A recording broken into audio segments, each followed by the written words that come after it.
letní expedice Monoxylon 2. I když to teď tak nevypadá, na tomto kmenu poplují z Itálie až do Portugalska, rovnou na Expo 1998, pokud ovšem včas dodlavou.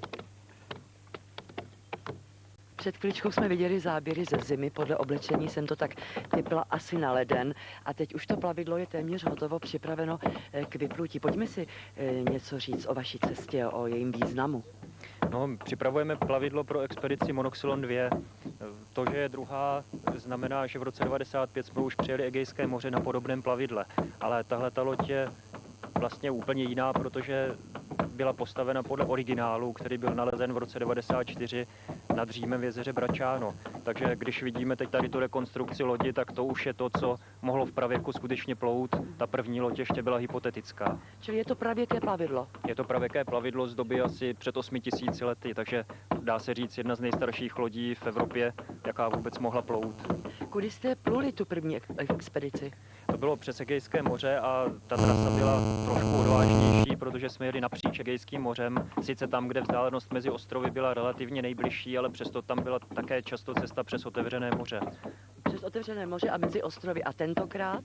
Tentokrát ta trasa vede vlastně po stopách raně zemědělských kultur v západním Středomoří a tam je na tom zajímavé to, že ty kultury jsou při mořském pobřeží. My právě chceme sledovat to mořské pobřeží a k té trase přidáváme ještě celou řadu takových zajímavostí, třeba to, že z Liparských ostrovů u Sicílie bychom chtěli vést část trasy Obsidian, který se tam právě před těmi 8000 lety rozvážel. A to naložíte na tuhle loď? To by mělo být na této lodi s posádkou a s některými předměty, teda, z nich některé tady také vidíme a které by tam také měly být jako teda přeprava před těmi 8000 lety. Mě by moc zajímalo, kolik práce, nebo jak jste vůbec, to je kmen vlastně, to je kmen. No, původně je to 200 let starý dubový kmen, který jsme získali od města Jičína, byl skácen u Valdic tady ve východních Čechách. No a byl to asi třetí kmen v pořadí, který jsme vybrali, protože všechno trvalo dlouho, než to byl ten správný kmen. No a pak byl pochácen a začala práce. A co to je správný kmen?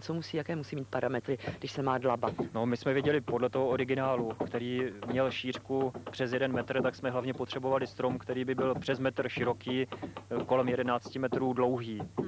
Tady ta loď má nakonec 9,20 na místo těch 10,5 metrů u originálu, ale přesto teda to byl pořádný strom, který jsme museli nejdřív k tomu najít.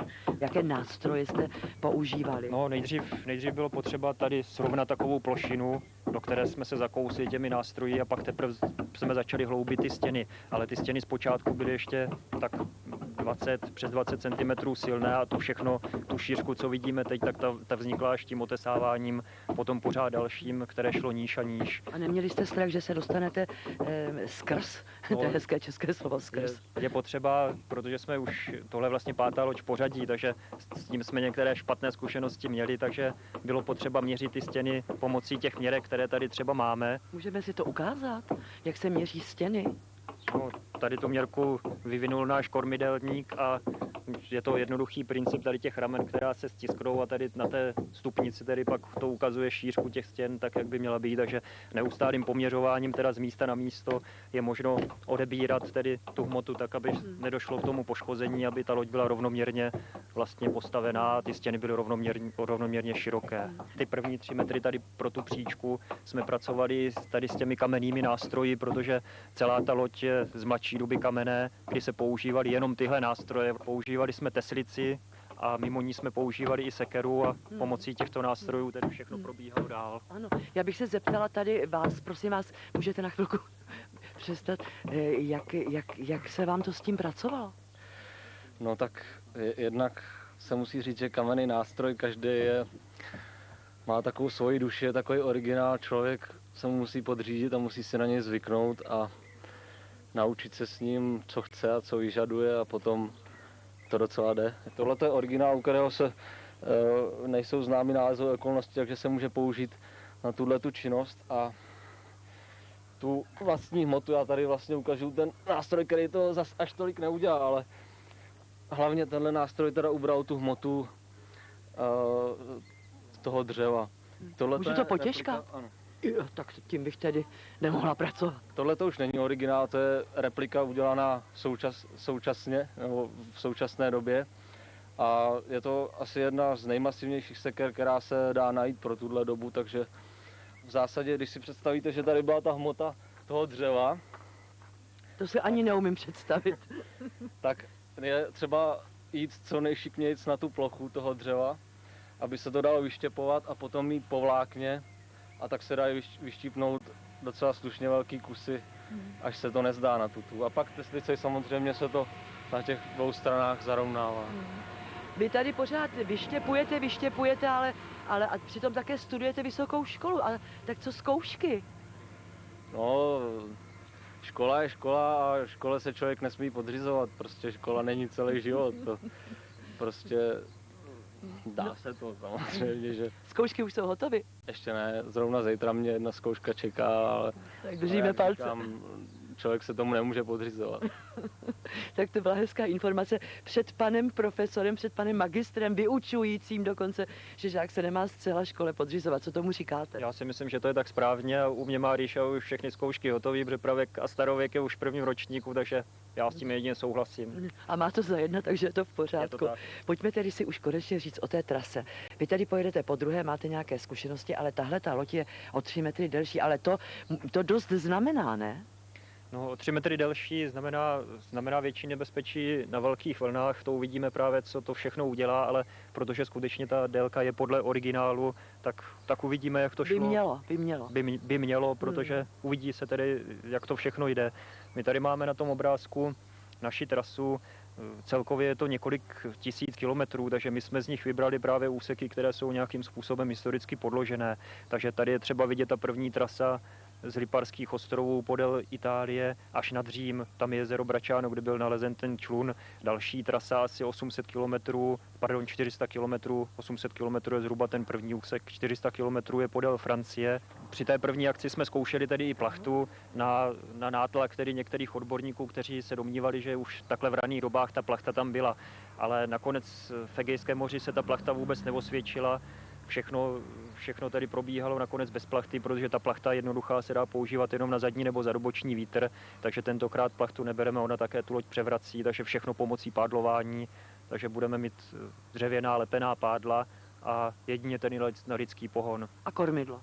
A kormidlo, to je také tedy důležité a podstatné, protože vlastně velitelem té lodi je ten kormidelník, protože všichni ostatní musí pádlovat pořád. A loď se nesmí ani na okamžik zastavit, protože v tu chvíli si s ní začnou pohrávat vlny a začne hlavně měnit směr. Takže ten kormidelník diriguje posádku k tomu, aby ta loď pořád byla v pohybu, aby byla nasměrovaná tak, aby to nebylo nebezpečné třeba na těch vlnách a tak dál. Kolik pojede pádlařů? Celkem má jet a nás má doprovázet autobus, který poveze asi 36 lidí. Ti by se měli střídat asi ve 3 posádkách, zhruba po 11 lidech, tak nám to zatím tedy vyšlo optimálně při zkouškách na rozkoši. Doplujete do Portugalska, kde právě bude světová výstava, jaký bude váš program tam? No, my Kromě toho, že ohromíte všechny určitě. To se nám možná podaří, to uvidíme, protože měli by nás tam tedy uvítat organizátoři Expa a velvyslanci těch zemí, kudy budeme projíždět na trase expedice, to znamená přes Itálii, Francii, Španělsko do Portugalska. Ale jako ta akce je spíš naším příspěvkem k té světové výstavě Expo, které se jinak naše republika jako snad téměř jediný stát Evropy neúčastní. No a v době, kdy bylo rozhodnuto tedy, že tam účast není, tak my jsme už tuhle akci samozřejmě připravovali a symbolicky to přesně pasuje prostě na tu světovou výstavu. Jejím šmotem je oceány dědictví pro budoucnost a tady ta plavba a vůbec ta myšlenka tedy trasy a jednotné zemědělské kultury, která v tom období neolitu byla v celém Středomoří, tak ta na to pasuje teda ideálně. Já vás oslovuji, protože vím, že jste byli na té první expedici. Co jste říkali, jak se to plavidlo chovalo? Bylo to, myslím, na rozkoši.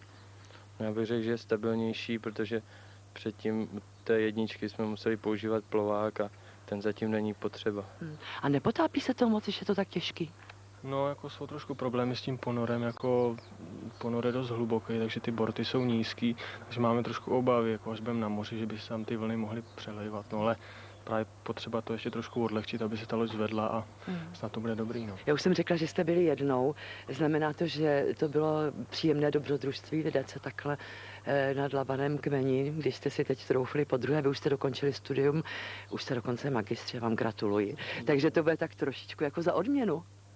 No, dá se to i takhle brát, jako já osobně teda jedna z těch pohnutek, proč jedu proč jedu znova je ta, že v podstatě je to poslední akce tady na té škole, jako budu tam, potkám tam kamarády, se kterými jsem tady studoval 5 let, takže taková jako rozlučka. No. Jak budete o sobě posílat zprávy nám, kteří tady zůstaneme uprostřed Evropy jako správní suchozemci?